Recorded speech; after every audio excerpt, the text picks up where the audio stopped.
Welcome to After Nebrasketball. Nebraska beats the absolute balls off of Creighton, 71-50. It was super boring, and I loved it.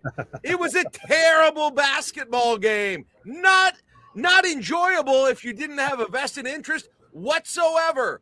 Really bad. Welcome. I hope you're all here ready to party tonight because we are too. Nebraska, again, blows out Creighton 71-54. Creighton falls to 5-4 on the season, but looking good for the NIT or maybe to try and take Nebraska's crown from them.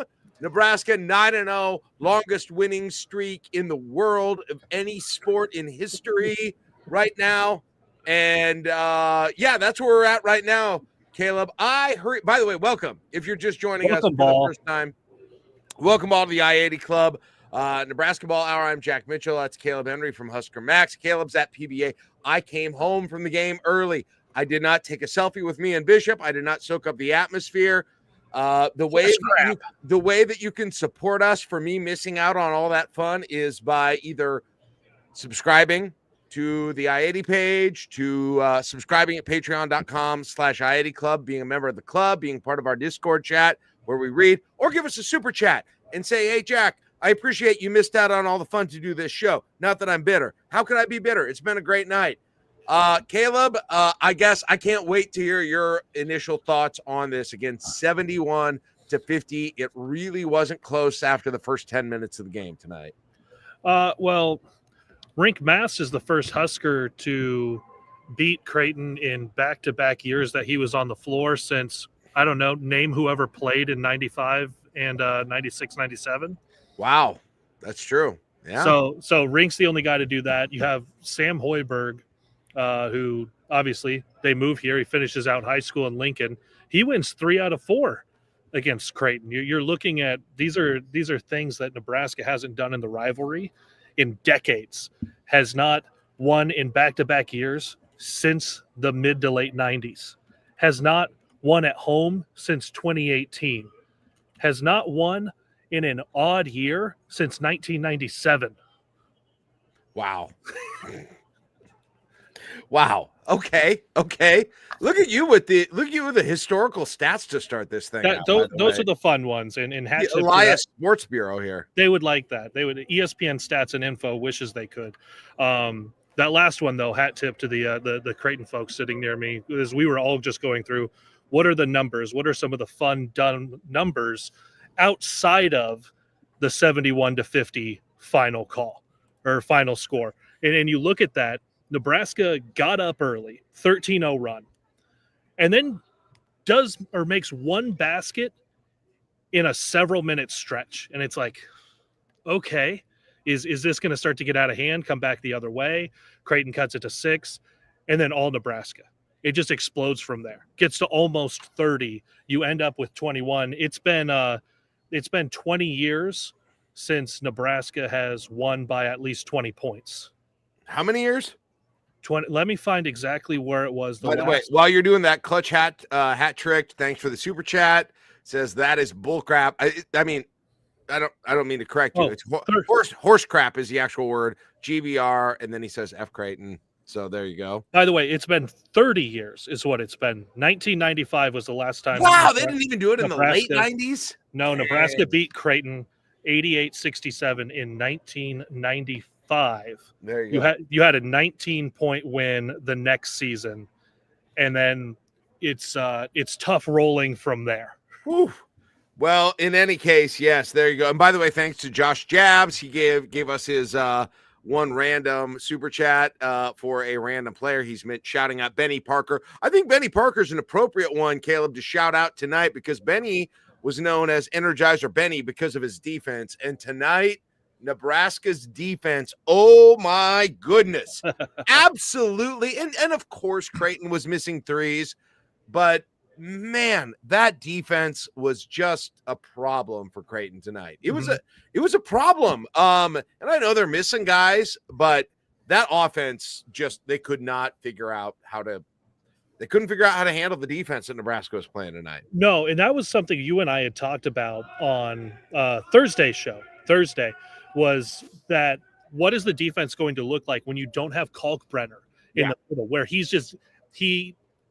is going to take so much energy and attention from people, and Nebraska was almost built to defend what Creighton did with Kalkbrenner. But now, like, you have so many of these other guys that are maybe a little bit more mobile, but they're just not the imposing presence that Kalkbrenner was. We were both very curious. What does Nebraska's rotation look like? And like I said, it was played a lot more straight up.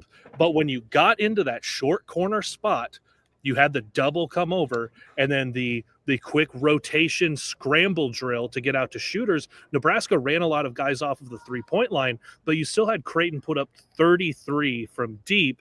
They make 8 of them. In the first half, actually, Creighton had more three-point attempts than they had points going into halftime.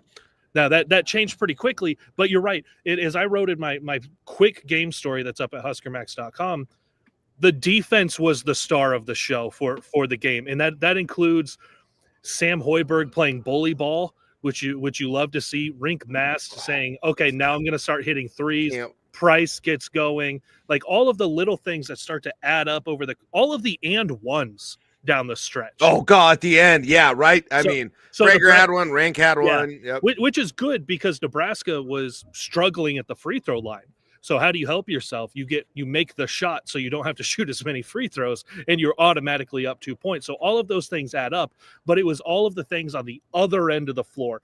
Berke's rebounding, getting out of there with the ball, him getting a body on guys. He had a game-high 13 rebounds, 10 defensively, 3 on the offensive side. But you go in Nebraska, a lot of misses. Out rebounds Creighton 39-35 is the final line there, but it was defensively what Nebraska was able to do to force Creighton into some tougher shots, some quick shots, and then essentially misses, and then grab the rebound and not allow Creighton to get another 3 and another 3 and another 3 and then take off from there. And we've seen that happen in the past. It didn't happen today. They could never get going. Yeah, they couldn't get going quick. Nebraska was getting back. Even when Nebraska was missing, that Creighton could not. I mean, Kaleb, Creighton made 8 2-pointers in this game. I'm not sure. I mean, they very rarely had a clear path to the rim. They were I don't know how many I don't know if you have a stat with how many fast break points or that they ever had, but there was fast break points. Okay. Here we go. Creighton, they couldn't add many. Creighton couldn't tell if I was blocking my camera. You were. I saw Creighton's roster there. 5 fast break points for Creighton. Only 4 for Nebraska. Okay. But, I mean, that was Creighton's quickness on transition has killed Nebraska for a whole lot of years. And just their speed on offense, Creighton's speed on offense, making the extra pass. And I don't know what it was. I mean, this is a different Creighton team. I mean, no doubt about it. This is a different Creighton team than we've seen. And they're shorthanded and they're just not as good. I mean, I'm not even saying that's a troll. This Creighton team is just not nearly as good as their vintage Creighton teams. But their offense just, they just did not have that element to it, right? This time around. So they're still, as I talk to some people, they're obviously still trying to take some time to gel, and Nebraska, even with the newcomers, is not doing that, especially on the defensive end, taking the times for guys to learn the rotation. So I think that played against Creighton. I still don't think this start to the season is indicative of the way you'll see Creighton play the next couple of months, because we talked about their schedule and getting to those first 3 losses and those kind of being tougher spots for tougher teams for them to play out the gate. Nebraska coming out defensively like this and then having scoring bursts to extend the game. It doesn't put Nebraska in Gonzaga territory. You're like anywhere close. But what it does to me is I think Creighton's going to be better than most 5 and 4 teams are right now at this point. Maybe. I don't know. By the way, thank you for guarantee the Tony Wilbrand super chat. There we go. Appreciate that. We got random players being named. I love that on super chats. I don't know, Kaleb. Neither. I don't know what they got. Whatever. I don't know what they got in Nolan Freeman. I don't know what's happening with that guy. I have no idea. He is not. And I knew he was injured last year, but he ended up He didn't have he had a caulk. Okay, He had the caulk of the game. So he had 0 points, 0 for 1 field goals. Are you kidding me? Yeah. Holy crap. So Owen only Freeman played 16 minutes. Yeah, Owen Freeman and Blake Harper, they were both averaging 10 points a game through the first 8 for Creighton. Dude, Harper had 1. They combined for the 1 point. They only shot the ball 4 times. That to me is the part where you're looking at, were they able to get some of these guys going that have obviously helped them scoring wise through the first 8 to hold them without getting the shots? That's the part of getting in the scramble drill defensively, running guys off of the 3-point line, running them out of shots that they like to take, and getting help when they drive at all into creases, get into the paint. Nebraska had help just about everywhere. Austin Swartz was the only guy who really had a good offensive night for them. Yeah, 16. He's had double digits once ever other than that in his career at Creighton. And it was against Nichols. He had honestly, Kaleb, no, he had 8 points prior to that in his Creighton career. He had 8 points coming into the Nichols game total. Yikes. Well, and you look Yikes. You look at what he was able to do, and yeah, that's the one player who gets to double figures, but he shoots under 50%, goes 2 for 8 from 3. So like he had to work to get to double figures and lead Creighton there. And then they had 2 other guys get to 9. Graves and Dix both got to 9, but they both shot under 50%. Like it was work for every single guy on the floor against Nebraska's defense. I mean, like it is. Again, it may not show up in a ton of the stats. I mean, Nebraska got 7 steals. Price had three steals. You had 2 blocks in the game. Jared Garcia had 1, and Berke had 1, and Berke had a lot of defensive rebounds. And so it's going to be hard to really see this in the box score, or even like, I'm sure you see it on TV. But man, it was just Creighton looked like they didn't know what to do off. They looked like the Greg McDermott Creighton team looked like they did not freaking know what to do offensively at all. At all. Well, it was unbelievable how bad they looked on offense. Like they beat the absolute shit out of the side of the backboard in the first half with 3-pointers because they took so many baseline threes, and they're airballing shots and they're hitting the side of the backboard, and it's just. And you got Isaac Trout taking like bad shots, and he barely played in the second half that I remember. Like that defense befuddled them for whatever reason. So first off, the first thing I was going to say, it took 5 minutes for either team to make a 3 in this game. So as soon as you have that, it's okay. Can one team shoot okay? Like you don't have to shoot great. Can one team shoot okay? But then you're right. There were times that you started to see the open looks for Creighton happen, and they were in this corner right down here. And you're exactly right. They were going off the side of the backboard. It's one thing to miss long and short, but as soon as you're missing left and right, and that's where a lot of the misses you were starting to see from Creighton happened. I'm not sure if that was they were trying to rush, if that was everything to do with Nebraska's defense. But if you can get open corner threes or decent looks on corner threes, that tends to be the bread and butter for a 3-point shooting team. You saw like Nebraska get a couple from down there, but those were the misses that if I was a Creighton fan, those are the ones that concerned me. The corner 3 looks that are going off of the backboard. Real quickly, for people who weren't there, Corny and Dunwoody is talking to us. He's one of our great members of the I-80 Club. You should be one on our Discord. He said he asked a couple of questions. He was like, can I get some stories from the game? How was the crowd? How was the fun? And then he also says, any word on post-game presser? Any good notes? So I heard Fred on the radio interview. Post-game presser is going on right now, so we can't. Yeah, so we'll have to, at least for you and me, we'll watch that later. But I mean, Fred was, he mainly talked about the defensive effort is what he talked about during the post-game presser, and it was just, it was unbelievable. That is the story of this game. In terms of the crowd, it would, like, I feel bad saying this, but Kaleb, I mean, like, yeah, when those and ones, some of the threes, like things were fired up. This wasn't a good enough game for the crowd to ever get way into it. No, Like, no, I and that hate, like, I I feel, agree. I'm not trying to troll. Like, it was that, like, it never was. I mean, about 2/3 of the, or about 1/3 of the way into the second half, you felt pretty safe in Yeah. this game.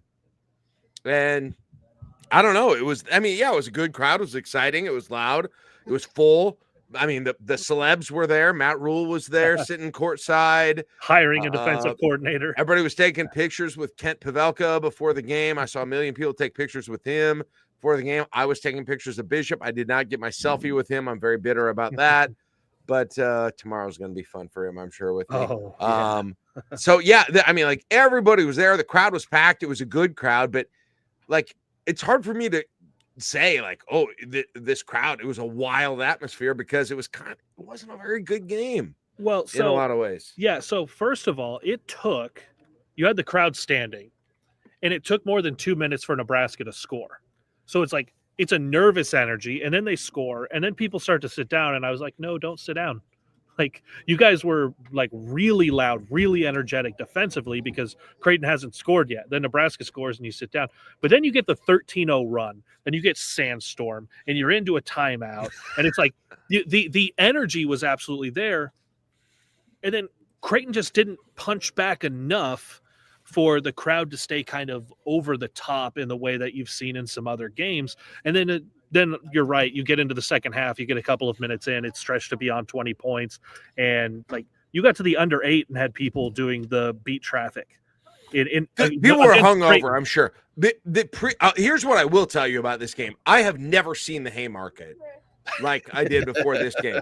My daughter and I went to the game. We were going to go somewhere before and get something to eat, watch the NFL games. And I was like, Nora, it's going to be so busy. We got to go way early. We got to probably be down there. The game starts at 4. Probably need to be down there at 1:30. We got there at 1:30. We went to End Zone. We went to Lead Belly. We went to Tina's. We went to Brewski's. We went to 4 other places. I can't even remember. Wow, you really got your daughter liquored up. Jeez. Yeah. No, we didn't go into one of them. There were lines. We went to just taking shots and moving on. We went to Hopcat. We couldn't, like, we went to all. There was not I have never seen the Haymarket that big. Somehow Barry's was weirdly empty. So I'm remembering that Barry's is the place to go, evidently, which also shocks me because it's like a pretty good place. It was too light out for Barry's. I tried. The dumbass me. I tried to even go. I went in the door in the end zone because I love the end zone. And I went down. And this is honestly, it's about 1:45 in the afternoon, 1:50. Game starts at 4. It is standing room only on the stairs to get in to the end zone. We made that place too cool, and I'm really concerned about it. Like, we made that place way too cool. I'm really disappointed that I used to go there. I mean, Kaleb, you've been there with me. We've been there, that was my place. That was my place. And now I can't even get in there unless you have no job and you can get places 5 hours before basketball games. It's sad. I hate it. But in any case, it's curious why you don't just have like your own table, your own bar stool, your own something at the end zone. Listen, the owner listens to us. That'd be great. I'm not saying you have to do this, but I would take it if you did. But in any case, so to answer the question about the atmosphere, like, it was intense at the beginning. Like, you could feel, yes, people were lubed up, people were fired up. It was a big crowd. It was everything, but like the flow of the game just didn't do a ton, other than when Nebraska would, obviously hit shots and. But it wasn't like there were points. Like, I didn't stand up for long periods of time during the game. It just wasn't needed. Like, yeah, I don't know. I saved my energy, I guess. So there you go. So that was awesome. Yeah. Shout out Royals Girl. I saw Royals Girl there from our Discord. Nice. So she talked to her. And she got a seat over there too. By the way, can I take a minute? Have a minute. Yes. Have a minute. Sam Hoiberg appreciation. Oh, yes. Oh, good, Kaleb, tonight. Yes. And do you know what kind of chicken soup it is for the Jack Mitchell soul? for Sam Hoiberg and Braden Frager. And I'll take, you know what? I'm going to count Cale Jacobson. I'm going to say he's a Lincoln guy. I know he's from Ashland, but for those guys, you know, kind of the not the Nebraska Supreme national team, but more of like the Lincoln Supreme regional team. Supreme regional, like Sam Hoiberg going by, and you got Chasen Green and Isaac Trout, and they're definitely the Nebraska Supreme national team, going by the Lincoln Supreme regional team. And so that's amazing. I don't know what Caleb's doing right now, but I'm very curious. Bishop says you can kiss his ass. Bishop, get on here, you bitch. Tell him to get on here. He's a coward if he won't. You know what I think it is if he doesn't come up here? Horse crap. Get on here, you coward. Get on. I said Nebraska had a terrible foul call, and Creighton missed the first free throw, and I did yell, "Ball don't lie." He ran out that tunnel down there faster than Connor Esijan would when he would take the half-court three and then run into the locker room before games. Not me, said the flea. Says $1,800 on this game, the most free money ever. Shout out Greg McDermott. Well, then give us I'd like a bigger super chat than $5, but thank you. I appreciate that though. That also sounded like a toll-free phone call we were about to make. Oh God, Bishop. Caleb, I did turn to his post-game show during one of the commercials, and they were like, and Nebraska got out to that 8-4 lead and then got to stop there. He's remembering things from the beginning of the game, acting like that was like the thing. 8-4, by the way. It was whatever 15, it was. I don't know. It was 15-2. Okay, whatever he said.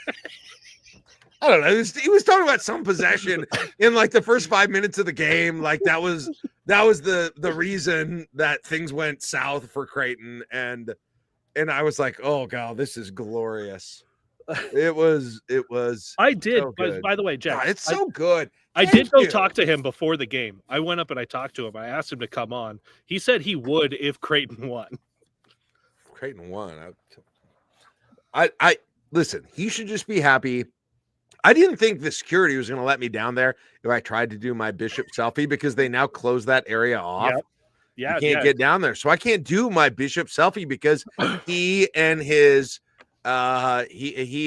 elite media down there can't have the plebes down there with them. Did you notice that like everyone else, it's got a stanchion, it's got the black part, you come through and you clip it. They did a velvet rope around Bishop. He went real fancy over there. Yeah. Meanwhile, Pavelka was down there. I mean, I don't know how Pavelka does the pregame show. He takes so many pictures. Man of the people. The amount of pictures Kent Pavelka. I bet I got there a half hour before tip, Caleb. I bet I saw him take 15 pictures with people during that time. That is when they're in their pregame. So I don't know how he did that exactly, but yes. Wait, amazing. Kent Pavelka just replied to a Cole Stukenholtz tweet. What? With him wearing a Triple B shirt that says back-to-back state champs. Amazing. A couple of lines from Kent because I left early to get here. Kent, if I'm just doing this off my top of my head, he said at one point this wasn't a win, it was an intervention. I don't know what that means, but I love the line. Next time I go to the Warhorse, I'm going to say that. Number two, he said there will be grief counseling on the top of the hill tomorrow or something like that. I don't know what part of the Creighton campus he was referring to. I probably didn't say it right, but he referred to grief counseling on Creighton's campus. That was amazing. This wasn't a win. It was an intervention. What the hell does that mean? It means nothing, but it makes it even better. Oh, I love it. So amazing. This is fun. Let's get to this part. Kind of like, obviously this today, it's a win. It's a 21-point win over Creighton. You've now taken 3 out of 4. You've won in back-to-back years for the first time since the 90s. But you're 9-0.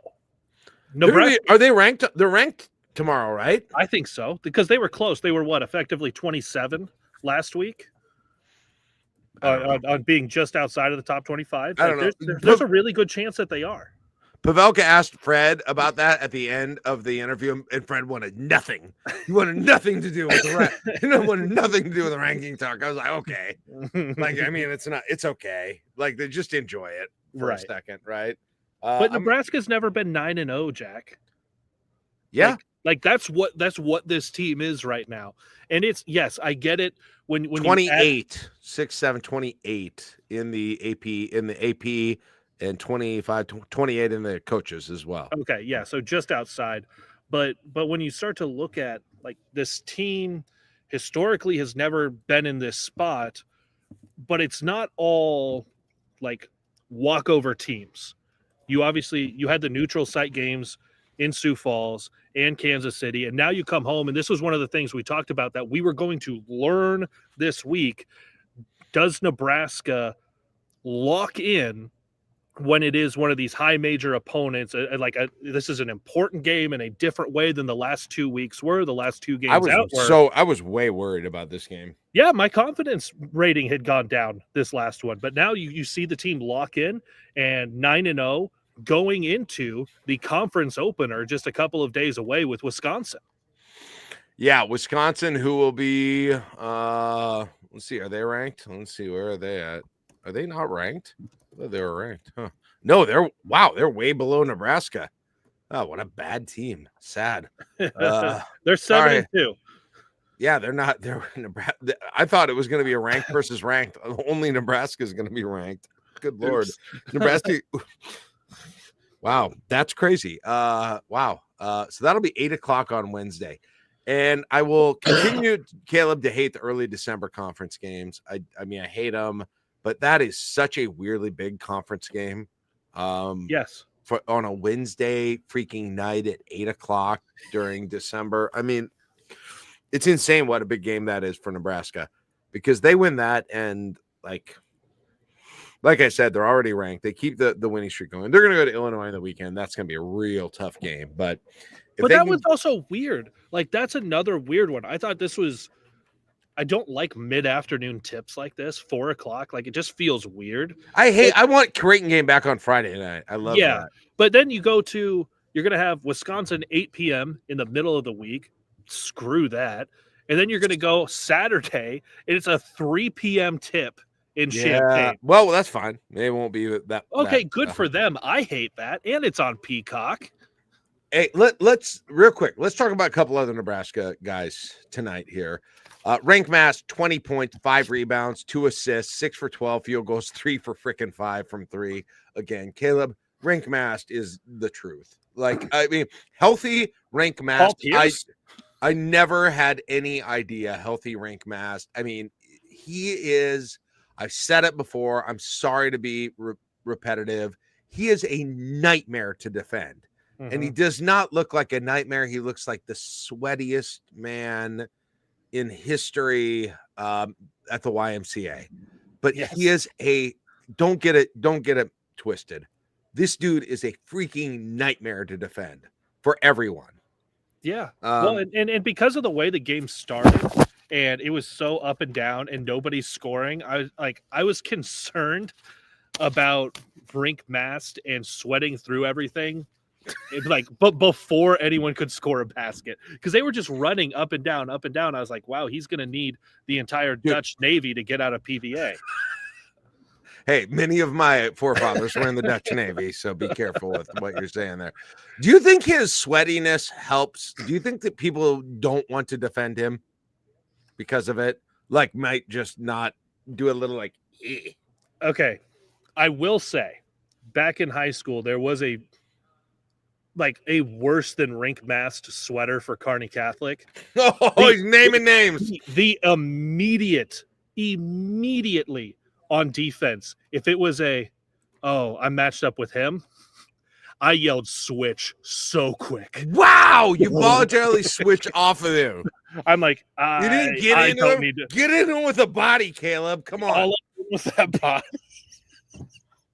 No, it was. I was very quickly to get away from that. But you're right. When you look at Rienk Mast, he was like, before he had made a 3, I thought there were a couple of times where there was a sliver of space but he hadn't made one yet. As a matter of fact, he might not have even shot one yet, and he didn't take the shot in the first half. In the second half, he went, now's the time. And it's just like, it's so quick when he makes that decision to, I'm going to hunt for this now. I'm going to start taking over a little bit more offensively now. Because when he makes that decision and the shots go in, it is such a snowball effect for Nebraska, not just on the scoreboard, but mentally and emotionally, the way the team starts to ride that. And like when you talk about where was the crowd, like as you got into the second half, that's one of those parts where you started to get those kind of pops of energy coming back. Kaleb, Rienk is shooting 43% from three. Is that good? He's 6'10". He's shooting 43% from three. He's averaging 18 points a game. It's crazy. But you know what? And he is just more of a problem. This team is way better than I expected. Way better than I expected. Why? Rienk is way more of a problem than I realized. I think generally they're a lot better defensively than I would have expected. But unlike the Nebraska football defense, Rienk has gotten a lot better. Cale Jacobson has gotten a lot better. Sam Hoiberg has gotten a lot better. Frankly, the Frager as an option, I just didn't count on. And he changes a ton about what this team is. I want to talk about Cale for a second because we see what he does defensively, especially when you get into some spots where he and Sam are on the floor at the same time. And it's like someone drives and you think there's a little bit of a path for them to kick it out. It just one of them gets a hand on it. Just like they're so good at that. Yeah. But for Cale especially in this game, there's one part that it frustrated me in the first half. Because the way Creighton was defending Nebraska, first of all, they would have let Berke take 23s tonight if he wanted. They were sitting back and giving room for Sam to take shots. He might have taken 23s had it not been for me yelling. Don't worry. If he would have tried to take another one, I was going to yell from over here. He is putting me during Jawan Gary 3-pointers on steroids. But they did it to Cale too, and he had one where he had the ball on the wing, and there's nobody within 10 feet of him. Not only not within 10 feet, nobody's closing out to him. I saw this, yes. So, I was sitting here and I was like, "Ugh, don't be so overly passive." Dude, I yelled at him. If somebody's closing out, I at least get it. And you go, okay. But then literally 30 seconds later, he has a sliver of space again, and nobody within, it wasn't 10 feet this time, but it was several feet again. And it's like, if you're going to be out there, and we saw the aggressiveness from Sam come out as he's bullying people to the basket, getting and ones in there. We also saw him miss 2 free throws. What the heck was up with that? To get that aggressiveness, and we saw how much that helped and that impacted the game for Nebraska. There's got to be a part where Cale finds this happy medium of what he's doing defensively, and like you've said, dark Cale, and he gets ultra dark aggressive. Jacob. It's dark Jacob. What? His last name's not even Jacob. It's Jacobson. Just Jacob. Whatever. It's Dark Jacob. Dark Jacob. That's why I'm never going to remember it, because it's not his actual name. Dark Jacob. Well, it's not that hard to remember. I'm literally never going to remember that. Some dude of course. I mean, you can freaking set your clock to it. Any big game, I have a fan for the damn opposing team sitting by me. I had a Creighton fan and a loud Creighton fan behind me who thought he was holding court at a Nebraska game, which that alone, even I wouldn't. I'm a loud, annoying fan. I am, I'm a creator or whatever. All of the, I would not ever do that at a road game. Just act like I was holding court with everyone during the entire game. At one point, he was like, Sam Hoiberg is an NAIA player. And as it's almost like Sam heard that and it pissed him off during the course of the game. Also, have people not seen how good Nebraska Wesleyan is? Not that big of a They're dip. not even they're in NCAA Division III. But in any case, yes. I thought they were NAIA. Hoiberg, NAIA but then like, Hoiberg, 31 minutes. Price Sanford, by the way, we haven't talked about Price yet, but he was 2 for 4 from 3. He had kind of a relatively quiet night, actually. 7 rebounds, though, 3 steals. Like Price did the not scoring things tonight in some ways. Yeah, he was extremely efficient on offense, though. Like there weren't a lot of shots where you went, okay, he's trying to push and trying to get something going. He only missed 2 shots. Both of them were threes. When he decided to go inside, he's been extremely effective at getting somebody on his hip and kind of doing the scoop and going through there and getting. So that was really nice to see. And he only shot the 1 free throw on the and one as part of that flurry of and ones in the second half. Those were amazing. By the way, Nebraska 13 for 20 free throws, which you think is bad, but Creighton was 10 for 17, so even worse. Amazing. Bricking for chicken, baby. Geez, Creighton was 59%. Look at this percentage. Amazing. Creighton, 31% from the floor, 24% from three-point range. I can't believe they were that high after it started, and 59% from the free throw line. Amazing. Hey, I have a question for you. Obviously, we're excited about this win in Nebraska staying undefeated. Volleyball State's coming up at the top of the hour. Are people going to leave us because Volleyball State has the NCAA tournament and they have Michaela Chester coming on? Like they were going to have Emily Eamon on, and I think they had to cancel that because she's stuck in an airport. Yeah, so like we don't have a special guest because Bishop said you can kiss his ass and he ran down the hallway. What a coward. I'll say it here. What a coward. Step up. You got to, coward. By the way, how about Iowa how about Creighton getting the two worst Iowa transfers in Nebraska getting the exact opposite path for the Iowa transfers from Creighton. I mean, it's like, what is going on? Like Dixon Freeman. And I know, again, I said at the beginning, Freeman got hurt, but like he does not look like what he was. That first Nebraska went to Iowa last year before he got hurt. And I don't know, Freeman had a good game then. And obviously Dix was just bombing threes during last year. They don't look anything like they did at Iowa. Anything. Right. And I'm not even talking about just this game. But I don't know what the deal is. Yet somehow Price looks like he has made his offensive game a lot more diverse than it was at Iowa. He has, and I still I'm going to continue to beat this drum. It comes from playing with Rienk Mast.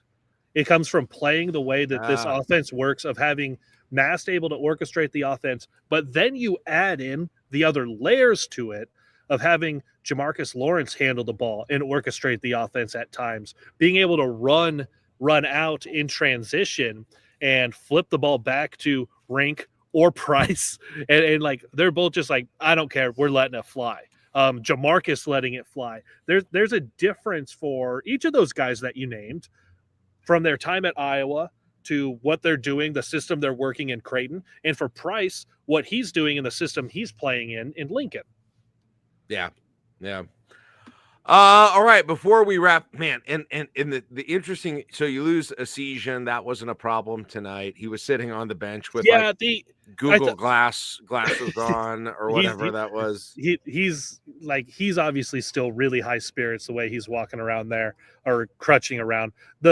The part that I thought you would have seen Essien, instead you saw Jared Garcia, and he took 2 threes in 5 minutes. And it was just clunk and got out of there. And that was also around the same time that I was like, Cale Jacobson, please just shoot the friggin' ball. You're wide open. So I think that was the part of the kind of like the Essien role of the see if he's got it. If he comes in and he hits them real quick, then they get more run. It didn't happen, so they got him out. Yeah. Yep. All right. Let's see. Matt says, look at Johnny's comment in the YouTube chat. He's not a member, so I can't look at it. No, we only look to the Discord chat. You got to join there. Johnny says, my son says, Jason Green's family sat next to me. They weren't happy with me announcing that he fell asleep while running the scoreboard during one of my high school games. That's true. Johnny only knows that because I told him that. Was that one of the games where Johnny was guarding one of the 17 Division I football players? It was at the same. It wasn't the same game, but it was at the same. It was at a Creighton camp, and Johnny guarded in the next game Price Sanford. Oddly enough, so Jason Green fell asleep, and then the next game he was playing against Price Sanford. So thanks, Johnny. Appreciate that. That's funny. Do a super chat next time, though. I'd appreciate it. There you go. He's a family member, Matt says. Yeah, he gets an exception there. All right. Hey, let's do real quick. Because I don't think we'll probably do something after Wisconsin, either probably the night, Thursday, maybe after. But let's do an NCAA tournament confidence index update, and then we'll wrap this up and we'll send people to Volleyball State. Kaleb, I have no idea how to guess what this does for you, but where are you after this one? I'm a 9.93. I'm gonna go ahead and jump up. We're going to hundreds now. It's not 100% that I see Nebraska in the NCAA tournament, but when you have Pinnacle Bank Arena after people have already done the beat traffic alert and it's not quite as full, but they're chanting NIT at Creighton after Nebraska just won the crown. Yeah, the Huskers are going to be in the tournament. I'll go 8. I'm 8. I'll say 8 after that. I'm not there. That's pretty high for you. I'll go 8. They're going to go unbeaten in the non-con this year, which that will get them to, what, Kaleb? They're at how many wins already? 9. And so they should beat North Dakota and New Hampshire. So that's 11. I think 20 wins in the regular season is a good spot to be at. So, and how many Big Ten games are there? 20. 20. So, 9 and 11 would get you there to 20 wins overall. So yeah, I feel like they're trending that way now. 8 I think puts me where I feel comfortable right now. If they can beat Wisconsin on Wednesday, man, that's one of the tougher home games that they've got in the Big Ten. And then they've got Michigan State on January 2nd. Those are the big ones. There is a tough stretch. There is a tough Big Ten stretch. They got Purdue and Illinois at home too, but those two games are as big. I hate that they're so early, but they're Wisconsin and Michigan State in Lincoln are just massive freaking games. Right. And they are going to both be happening over the course of the next couple of weeks. And Wisconsin on Wednesday night, 8:00, Pinnacle Bank Arena. Everybody's got to turn around and get right back into it in 48 hours or 72 hours. It's crazy because that's a huge freaking game. Yes. And it's a conference game, and so it's double the value. But there's the potential that Nebraska is ranked coming out of this one. They're ranked going into that game, undefeated conference game, 8 p.m. So it's not like you're trying to race home from work to get to it. There's the potential that PBA is buzzing pretty good for a midweek game. Yeah. No, I think they could, and people love to hate Wisconsin. I'm really disappointed Connor Arcesian can't play in this game. That would be interesting, but I don't even know what, Wisconsin's it's just so weird because you got so used to who Wisconsin and Iowa were the last several years, and Wisconsin obviously didn't change their coaches, but just and I know Chucky wasn't there last year, but the Chucky Hepburn of it all, so many of the same guys at those schools, and now I don't even know who those teams are anymore. It's crazy after year of having the same guys. So in any case, well, that is going to be it for us. Thank you so much to everybody who joined us tonight on the Nebrasketball Hour. Sorry if I called it the old name after Nebrasketball earlier, but it is the Nebrasketball Hour now because no matter when we go on, I'm hoping Kaleb and I can go on Thursday, maybe after the Nebraska-Wisconsin game. That'll be our, I think, tentative plan, but we'll kind of work on that. And if you want to make sure you're just, when it happens, the best thing you can do, if you're not a member of the club, is just subscribe to the YouTube channel, do alerts, do it that way. And of course, it'll show up in your podcast feeds. If you're listening on podcast now, it'll show up whenever we get done with that. And if you'd like to be part of the club, be a part of the community, get all of our content, including our subscriber content, support what we do, be in the Discord where we take your chats during the shows. You can go to patreon.com/ I80 Club. All right, Kaleb, I know you got to get home, put your daughter to bed, so we'll call it a night. Sound good? Sounds good. Go Big Red. Thanks for having me on. All right, that's it. Everybody, thank you so I much. co-host this. That was the dumbest thing I could have said. What did you say? Thanks for having me on, Yeah. I guess. Yeah. There we go. All right, that's it for us. We'll see you next time on Nebrasketball Hour. I'm Jack for Kaleb. Good night from the I80 Club, and go check out Volleyball State right now because they're about to go live.